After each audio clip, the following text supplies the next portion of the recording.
네, 오늘 디도서 3장 1절부터 11절에 해당하는 말씀 전하겠습니다. 큰은혜 받는 시간 갖기를 원합니다. 여러분, 며칠 동안 비가 내렸잖아요. 여러분, 비가 내리는 이유가 뭘 것 같아요? 비가 내리는 이유.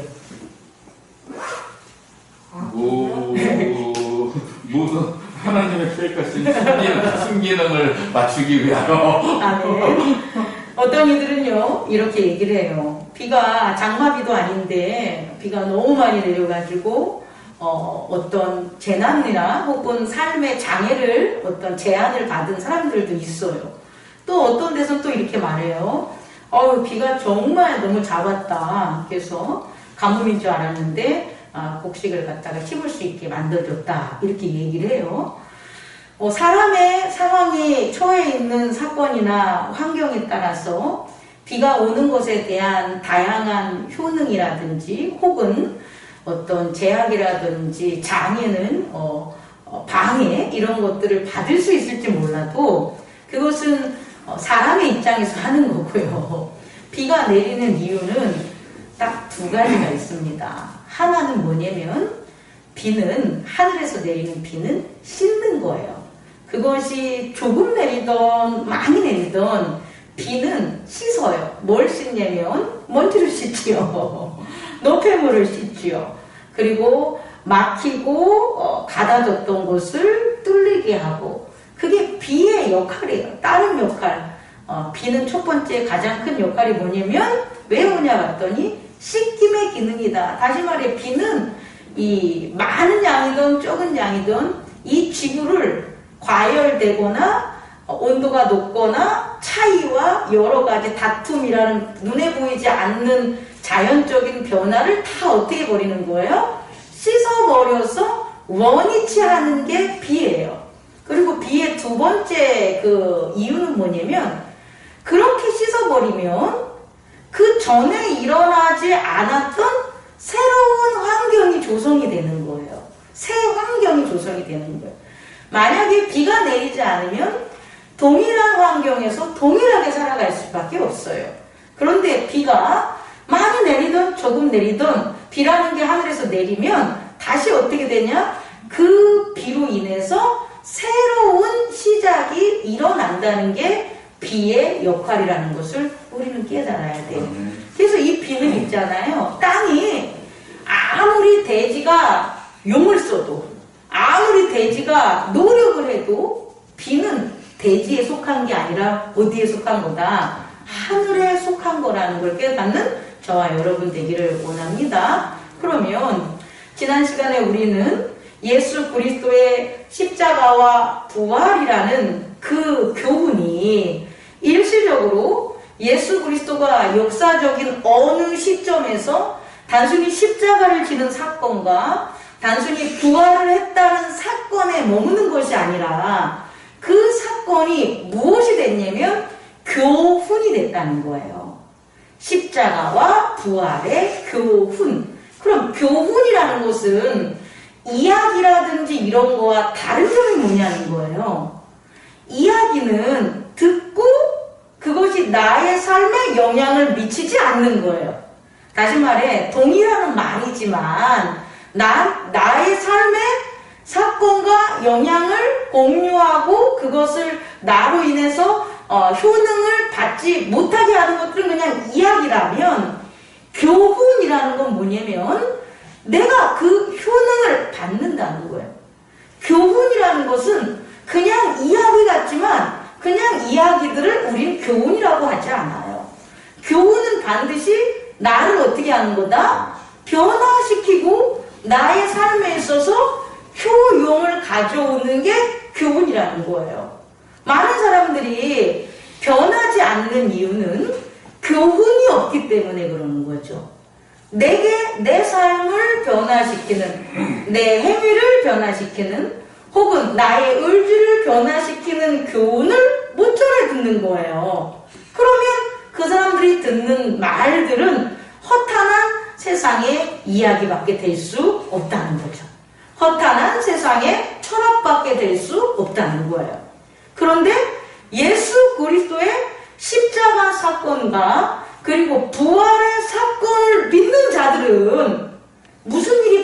되냐면 그 사건이 오늘날 공간적인 것, 시간적인 제약이 없이 그거를 듣는 모든 자들에게 변화가 생긴다는 거예요.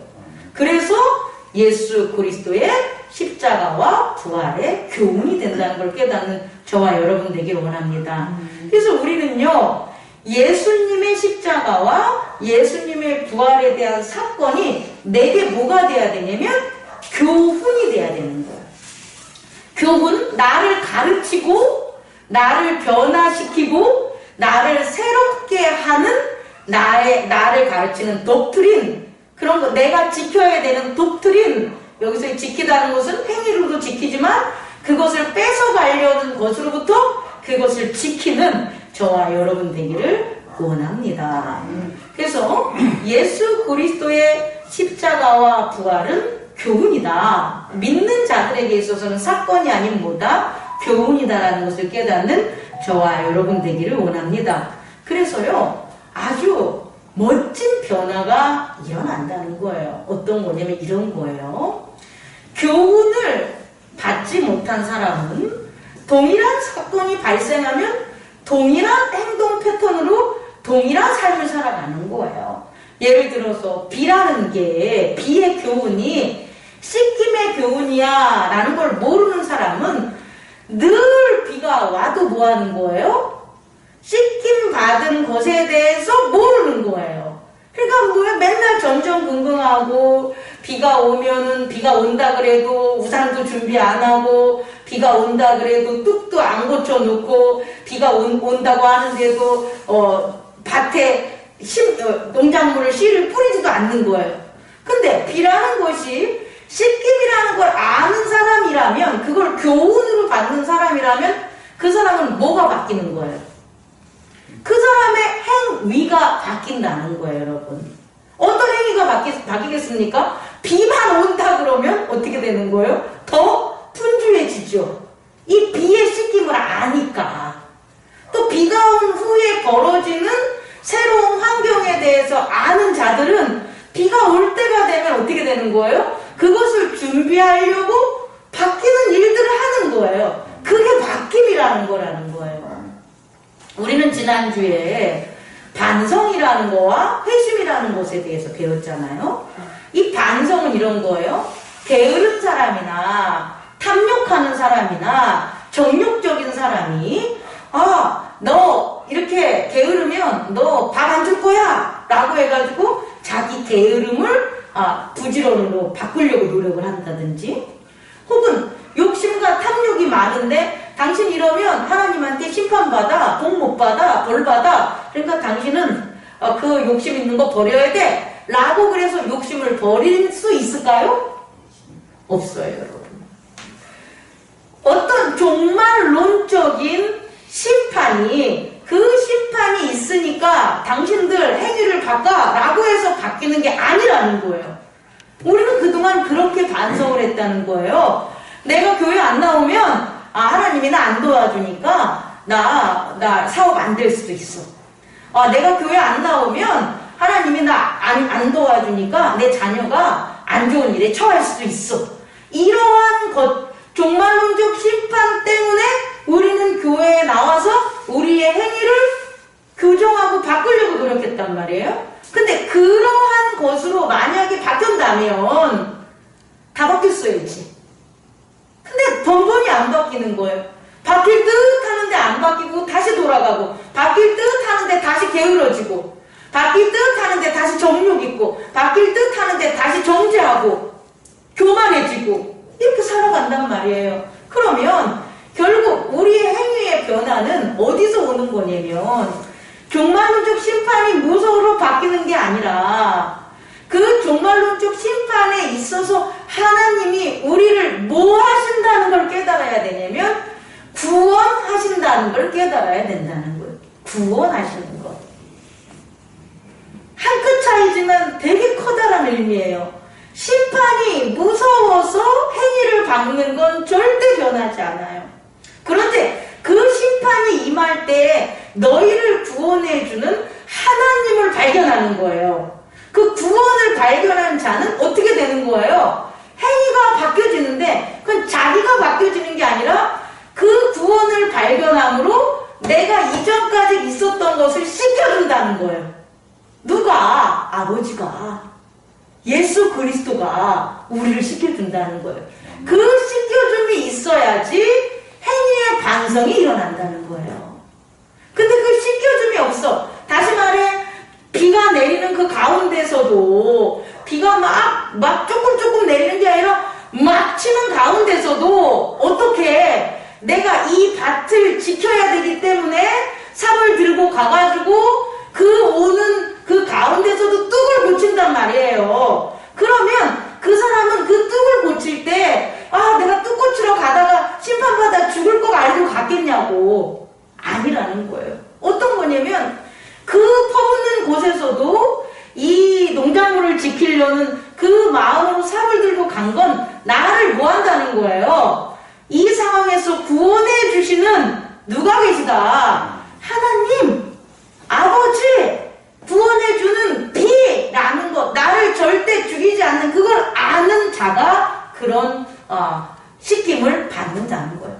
그럼 그는 어떠한 일이 벌어진다고 해도 있잖아요. 다시금 게으르거나 자기 욕망이거나 자기가 원하는 그런 행동을 한다 안 한다. 하나님.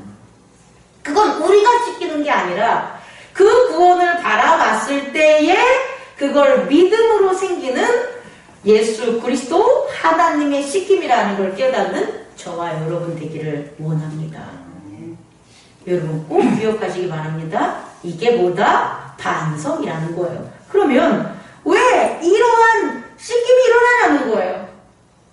여러분, 왜 그 농부가 그냥 에이 됐어, 농작물 좀 물에 잠기면 어때? 그거 다 없애면 뭐 되는 대로 살겠지. 그러고 나갑니까? 아니죠. 생명을 구하고 지키고 자기에게 있는 것들에 대한 것들을 자기가 뭐 하는 거예요? 좋지 않는 상황 속에서 그것을 하려고 노력하는 그 모습이 가엾고 불쌍해 보이는 거예요, 여러분. 예수 그리스도가 하나님이 예정해서 십자가에서 다 구원해 주기로 하나님이 다 예정했으니까 예수 그리스도를 통해서 사망 권세를 이기지. 그러면 예수 그리스도의 십자가는 고난의 십자가도 아니요, 핍박의 십자가도 아니요, 수치의 십자가도 아닌 거예요. 근데 아니라고요. 예수 그리스도의 십자가는 고난의 십자가요, 수치의 십자가요, 좌절의 십자가요, 능력의 십자가요, 모든 것에 대한 절망의 십자가였다는 거예요. 그러니까 그 제자들이 뭐 한 거예요? 떠난 거잖아요. 부인한 거잖아요. 만약에 그 십자가가 영광의 십자가인 줄 알았다면 그 제자들이 왜 떠나가겠어요? 그냥 같이 붙어있지. 근데 그게 아니라 우리들의 삶에서 보여지는 사건에 있어서의 그 십자가는 절망과 낭만과 고난과 역경과 수치와 비굴함의 그와 같은 십자가였다는 거예요. 그런데 그 십자가를 지려는 누구? 예수 그리스도의 모습이 누구를 위해서? 인류의 죄를 구원하기 위해서 자기가 그런 것을 당했음에도 불구하고 그 십자가를 짓고 온전히 하나님을 전하고자 하는 그 예수가 어때 보였을까요? 긍휼해 보였다는 거예요. 누가 보시기에? 하나님이 보시기에.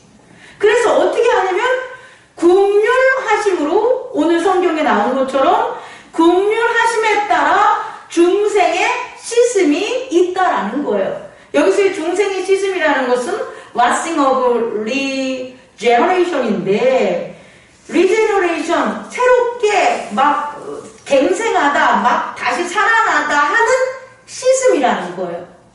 우리에게 일어나는 그런 반성이라는 그런 것, 우리의 행위를 돌이킬 수 있는 작업은 한순간 그냥 일어나서 내가 너 씻어줄게 이게 되는 게 아니라 끊임없는 와싱, 세척 작업이 필요한데, 그 세척 작업이 뭐냐면 새롭게 생명을 다시금 나타나게 하고 새롭게 해주는 리제너레이션이라는 거예요.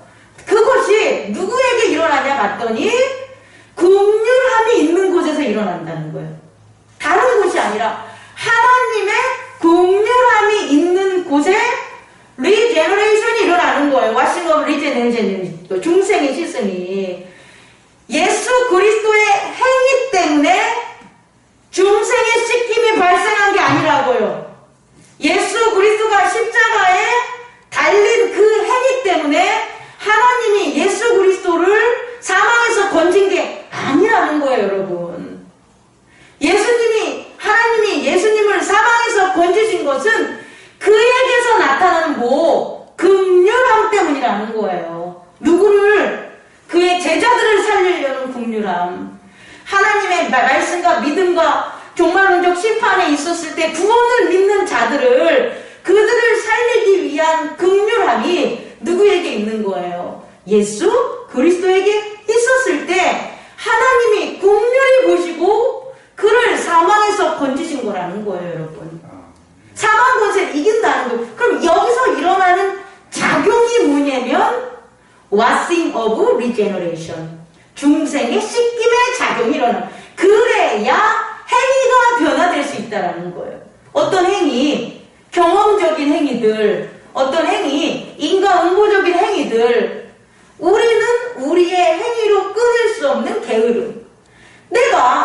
나 게으르지 않아야지? 라고 해서 게으르지 않았어. 그럼 그건 게으른 게 아니지. 이해할 수 있겠습니까? 내가 게으르지 않는다고 해서 게으르지 않았단 말이에요. 그럼 그게 무슨 게으름이야? 게으름은 내가 게으르기 싫은데 이게 게으른지도 모르는데 그냥 게으른 거야. 그냥 나는 게으른 걸 몰라. 근데 나는 게으른 거야. 그리고 게으른 걸 안다고 누가 너 게으르라고 얘기했는데도 그 게으른 걸 해결할 수 없는 거야. 그게 게으른 거라고요. 정욕, 도둑질, 범죄함 다 여기서 나오는 거예요, 여러분. 내가 범죄하지 않을게. 범죄하지 않았어. 그럼 범죄하지 않는 거라고. 내가 내 의지와 내 행위를 내 경험적 사고를 이겨낼 수 있는데 무슨 범죄를 하겠냐는 거예요. 근데 그게 아니라는 거예요. 나는 범죄한지도 모르면서 정욕을 가지고, 나는 악한지도 모르면서 남들을 갖다가 고생시키고 힘들게 만드는 거. 그래서 당신 그렇게 살지 말라는 소리를 아무리 귀가 따갑게 들어도 몰라. 그래서 혹시라도 그 사람과 관계에 있어서 잘하려고 고치려고 했는데도 안 돼. 이런 것들이라고요. 그럼에도 불구하고 뭘 들었어? 예수 그리스도의 구원의 종말론의 심판에 있어서 예수 구원의 그걸 듣고, 그럼에도 불구하고 게으름에서 벗어나려고 하고, 그럼에도 불구하고 정욕에서 벗어나려고 예수를 찾아 나오는 그 모습, 그게 긍휼함이라고요. 아무 짓도 안 해도, 아무런 것도 안 하면서 배가 없어가지고 못 살고 돈 없어도 못 살고 게으르한 사람한테 가서 긍휼하다 이렇게 얘기합니까? 아니잖아요. 어린아이인데 노인이 할머니가 있어요. 다 포기하고 담배 피고 마약하고 놀러 다니는 그런 아이한테 긍휼함이 느껴집니까? 아니잖아요. 어린아이지만 그곳에서 바르게 살려고 할머니를 섬기고 공부를 하고 열심히 하려는 그 모습, 그걸 우리는 봤을 때 무슨 마음이 생기는 거예요? 가엾다라는 긍휼함이 생기는 거예요. 그럴 때 그 아이를 뭐 하는 거예요?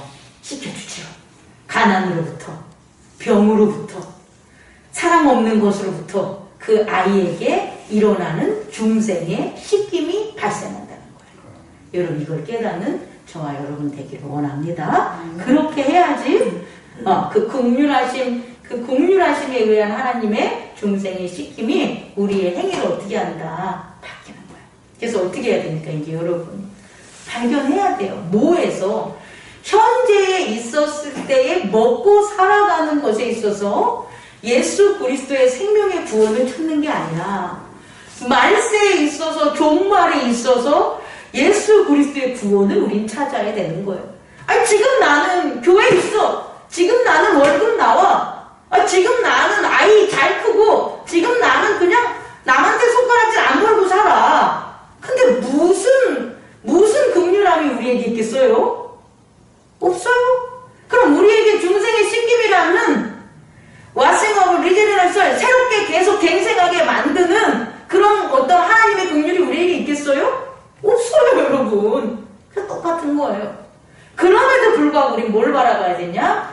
말세의 종말의 심판에 있었을 때 구원을 말씀으로 바라봐서 동일한 행동을 해도 이 사람이 말세의 종말에 하나님의 심판을 모르고 저렇게 살아가는 것에 대해서 긍휼함으로 그를 위해서 기도를 하라는 거예요.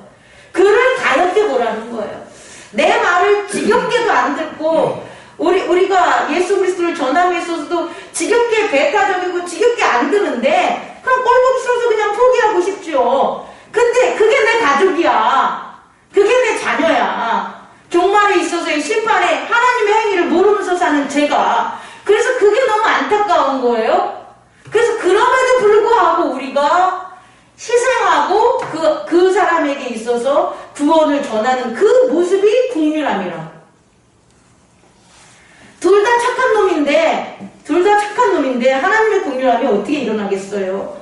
한 놈은 정말 못된 놈인 거예요. 그리스도의 구원을 모르니까. 그게 내 아내라고, 내 남편이라고, 내 부모고, 내 자녀라고요. 그럼에도 불구하고 그게 악하고 못되고 그럼에도 불구하고 그 사람을 위해서 뭐 하는 거예요? 말씀으로 희생하고 그 사람에게 예수 그리스도의 사랑을, 구원을 베푸는 그 모습에 나를 긍휼히 여기신다는 걸 누가? 하나님이. 바울을 긍휼히 여기고 디모데를 긍휼히 여기고 디도를 긍휼히 여기고 초대교회에 그 사람들을 긍휼히 여긴 하나님이 있었기에 거기에 왓싱 오브 리제너시라는 것은 중생의 씻김에 놀라운 행위의 변화들이 일어날 수 있었다는 거예요. 그게 십자가의 교훈이라고요. 이것을 깨닫는 저와 여러분 되길 원합니다. 변화되지 않는 삶, 똑같은 삶, 거기에 무엇이 있을까? 긍휼함이 없는 거예요. 하지만 말세의 종말론적인 심판의 구원을 바라보고 우리 살리신 그분을 바라보고 우리 또한 십자가를 바라봤을 때 우리에게 나타나는 중생의 씻김의 그 놀라운 교훈이 어떤 일이 벌어지냐? 모두를 변화시키는 중생의 씻김의 갱생의 행동의 반성들에 일어나는 놀라운 역사가 됨을 여러분 저는 확신합니다. 그리고 세 번째로는 뭐냐면 비가 오는 것은요, 원래는 오기 전에는 안 보였어요. 근데 비가 내렸을 뿐인데 비가 내린 다음에 어떤 일이 벌어지는 거잖아요. 새로운 눈에 보이지 않는 그런 시간들이 전개되는 거잖아요. 근데 그것을 아는 사람은, 그것을 바라는 사람은 그것을 준비하죠. 그죠? 그럼 준비했더니 정말 준비하지 않는 사람보다 어떻게 되는 거예요? 살아가는 기쁨과 나누는 감사가 많다라는 거예요. 여러분, 우리는요, 우리의 의지를 바꿔야 되는데, 우리의 의지는요, 내가 받고 싶어서 받는 게 아니에요, 여러분. 제가 예전에 얘기했지만, 의지가 없으면 그건 존재하는 게 아니에요. 누구에게나 의지가 있어야 돼요. 그런데, 내 의지가 있음에도 없는 방법이 있다라는 거예요. 내 의지가 내게 있지만 내 의지대로 살지 않는 방법이 있어요. 그게 뭐냐? 다시 말해 공동체의 의지를 발견하면 돼요. 그럼 내가 공동체 안에 있기 때문에 나도 있는 것 같고, 그러나 공동체의 의지는 내 의지가 아니기 때문에 내 의지를 드러내는 이기적인 삶을 살지 않아요. 그러면 하나님 나라에 있어서, 구원에 있어서 공동의 덕, 공동체의 덕, 공동체의 의지가 뭐냐는 거예요. 우리 모두가 교회에 나왔는데 우리 모두가 공동체로서 동일하게 같은 의지가 있어야 된다는 거예요. 예수를 믿는 사람들, 예수님을 따르는 그 모든 사람들이 서로 생각은 다르지만 동일한 각각이 가져야 될 의지가 있단 말이에요. 그 의지가 뭐냐면 보좌 위의 의지예요. 부활의 보좌 위의 권세에 대한 의지를 가져야 되는 거예요, 여러분. 다시 말해, 우리는 뭐 해야 되냐면 세상에 있는 이기적인 것들을 내 것으로 가지려는, 세상에 있는 것들은 다 내 의지가 반영될 수밖에 없지만 하나님 나라에 있는 것들은 누구의 의지냐면 하나님의 의지인 거예요, 여러분. 없이는 우리는 보좌의 의지에 도달할 수가 없어요. 그럼 우리는 하나님의 의지와 하나가 되는 공동체의 의지가 우리 안에 있는 거잖아요. 그게 뭐냐? 바로 보좌 위의 부활의 그 보좌 위의 권세에 대한 여러분의 달려감, 의로움, 면류관, 이것을 향한 여러분의 의지라는 거예요. 다른 의지가 아니라 세상에 있는 의지, 세상에서 부자 되고 세상에서 땅 하나 더 사고 세상에서 잘나고 이런 의지는 공유될 수 없는 의지, 나의 이기적 의지지만 하나님 나라에 있는 부활을 통한 보좌 위의 권세, 보좌 위에 예수님과 함께, 어린 양과 함께 있고 싶은 그 의지는 내 의지이자 하나님의 의지이자 하나님의 의지이자 예수 그리스도의 의지이자 여러분의 의지라는 거예요. 여러분 이해할 수 있겠습니까? 이 의지가 우리 안에 가득할 때 이제 어떤 일이 벌어지냐면 하나님이 은혜로 하나님이 좋아하는 거죠. 하나님의 은혜로 어떤 일이 벌어지냐면 renewing of the Holy Spirit, 다시 말해 성령에 의한 어떻게 되는 거예요? 새로움, 성령의 새롭게 하심이 우리 안에 일어나는 거예요. 보좌 위의 권세에 대한 의지가 없으면 우리는 성령에 의해서 새롭게 되지 않아요. 이해할 수 있겠습니까? 교회를 나오는데 보좌 위의 권세에 대한 것에 대한 의지를 안 가지고 있어. 교회에 나오는데 하나님의 신령한 은혜와 그의 나라의 것에 관심도 없어. 그런데 어떻게 renewing of the Holy Spirit가 되겠어요?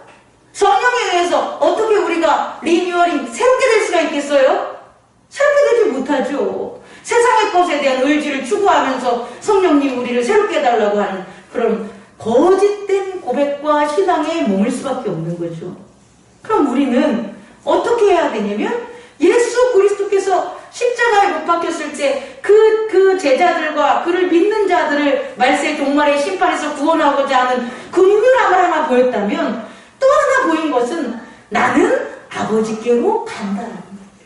나는 아버지께로 갈 거야. 그리고 아버지의 것은 내 것이고 아버지가 주신 것은 나의 것은 아버지의 영광이야. 다시 말해 보좌 위에 있는 자기 자신 예수 그리스도에 대한 의지가 어떻게 했냐? 예수님을 이 땅에서 성령의 리뉴얼링, 새롭게 하심으로 보여주셨다는 거예요.